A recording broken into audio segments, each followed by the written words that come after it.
My work with Exploring the Core looks to help schools adopt and adapt a self-directed learning approach.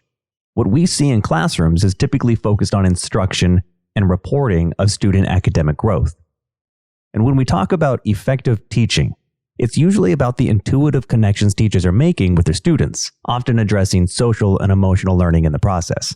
We can adapt these intuitive practices by incorporating intentional use of social emotional learning into academic instruction. This doesn't change a teacher's pedagogy as much as it celebrates the impact of intentionally reflecting on social and emotional competencies. Instruction in schools will still benefit from a balance of whole class, small group, and one-on-one pedagogy and practice. Whole class instruction provides a necessary understanding of how we learn with a focus on developing student strategies for communicating as a group in ways that promote peer-based reflection and peer-focused accountability to intentionally build on concepts of societal responsibility and community building. Small group instruction is also beneficial in that it provides guidance in a small group setting where teachers can model, prompt, and guide student language and behaviors to constructively resolve certain conflicts of ideas and exercise empathetic reasoning, building on SEL competencies of social awareness and relationships. Of course, one-on-one instruction is effective in that it not only gives individual attention that addresses specific academic challenges, but gives students opportunities to self-reflect on goal setting and study habits, while also addressing coping strategies that promote perseverance and self-discipline, addressing SEL competencies of self-awareness and self-management. Significant impact on a school's grading and reporting practices will also be seen, and typically, it's the teachers that are assigned the responsibilities for assessing and reporting student academic growth. But when it comes to grading scales, it's common for schools to calculate one final grade using percentage ranges, averaging completed assignments and general behavior expectations. Adapting to a standards-based approach requires that schools have a shared language to communicate what grades mean with regards to student feedback of academic growth and proficiency.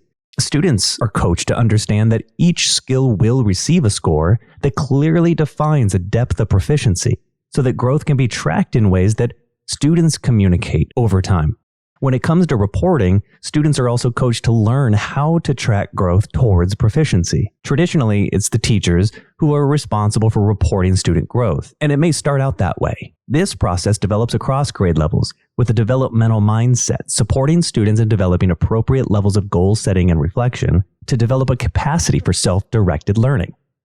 Instruction and reporting will be visible in classrooms. But as we'll see, there are aspects of this approach that will largely go unnoticed outside of staff meetings and trainings. A developmental mindset is just under the surface of this approach, instilling the idea that we don't just teach academics, we teach humans, and that we aren't only teaching all students, we're teaching each student. With this developmental mindset, we know now that students are continually working through overlapping cognitive and psychosocial stages of development, and just because a student is in an age range defined by a particular stage doesn't mean that student can learn any skill according to that stage. New learning is a process. We know this. For each student learning different ideas at different rates, assimilating, applying, and elaborating on new ideas, even young adults in a formal operational stage of cognition often still require concrete introductions to abstract ideas. Psychosocial stages also overlap within a K-12 school experience. In fact, students are entering schools having already developed basic concepts of trust, a developed balance of autonomy and shame, and entering kindergarten transitioning from a developing sense of initiative and guilt into a new awareness of their own industriousness versus inferiority. Waiting until upper elementary and middle school to address specific behaviors related to earlier psychosocial development is only adding to the challenges of a compounding development of student beliefs. Now, teachers already utilizing a developmental mindset still meet challenges when policies don't support such a mindset. A school's policies must be reflected by its philosophy towards student learning. Are policies focused on preparing students for the rigor of standardized tests and professional exams? Or are they designed to prepare students for challenges students will face in careers and colleges? If a school's vision is presenting an idea that policies just don't support, then it's either the policies or the vision that need to change. Traditional policies have been around for some time. Students promote socially through grade levels with less than a minimum of academic achievement. A differentiated curriculum is used for all students in a single grade level. Even final grades are calculated by averaging completion of tasks, assessments, and even general behaviors. But over the years, schools have begun replacing these with more progressive policies. Students in some schools aren't defined by a grade level as much as they are monitored for proficiency in each skill over time. Or students move through a curriculum at their pace with resources and support as needed. And students are now being coached to track and present academic growth as a shared endeavor between the student and the teacher.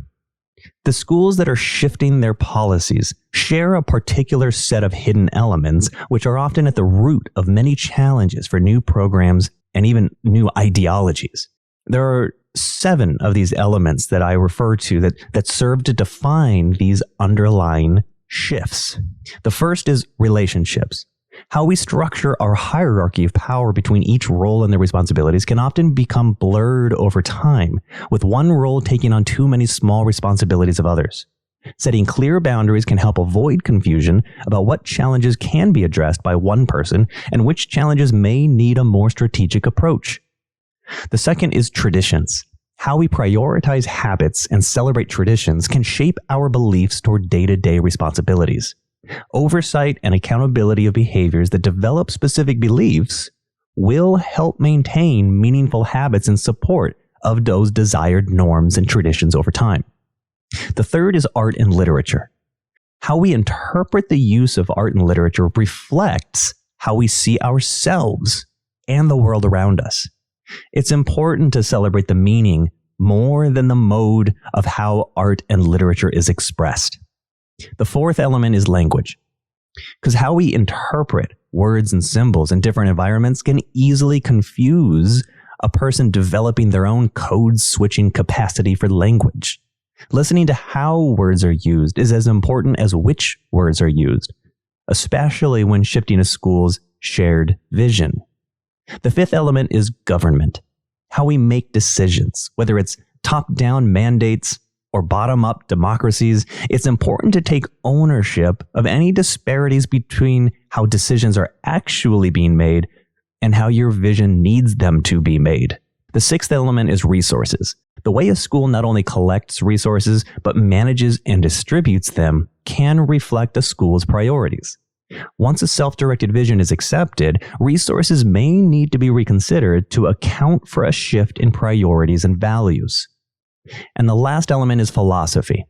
Finally, the way we explain the way things are, how we rationalize our words and actions, will benefit from a clear vision that accounts for the policies and decisions made over time.